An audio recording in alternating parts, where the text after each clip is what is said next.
America, Israel या राष्ट्रांनी संयुक्तपणे शनिवारी इराणवर जोरदार हल्ला चढवला. त्याला प्रत्युत्तर म्हणून इराणनं Dubai, Abu Dhabi, Saudi Arabia, Iraq, Qatar अशा आखाती देशांना लक्ष्य केलंय.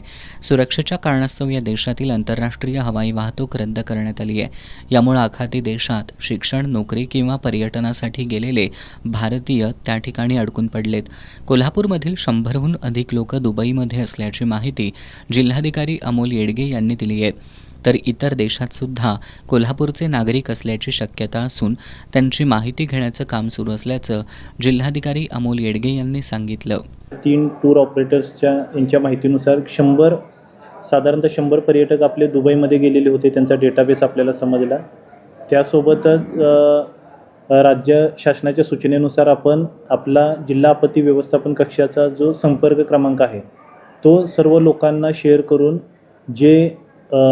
ज्या लोकांचे नातेवाईक आखाती देशांमध्ये नोकरीनिमित्त किंवा पर्यटनानिमित्त किंवा यात्रेनिमित्त गेलेले आहेत त्यांची माहिती देण्यासाठी कळवलेलं आहे.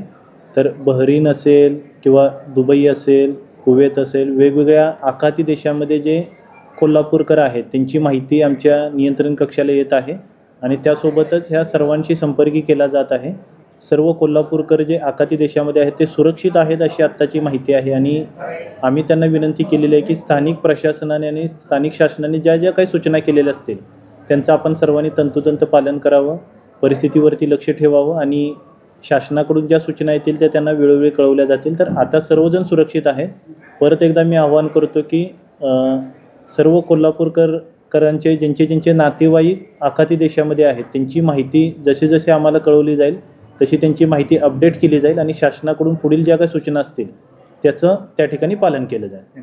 भारतीय दूतावासात अडकलेल्या भारतीयांच्या संपर्कात असून कोल्हापूरकर सुरक्षित असल्याचं जिल्हाधिकारी येडगे यांनी सांगितलं.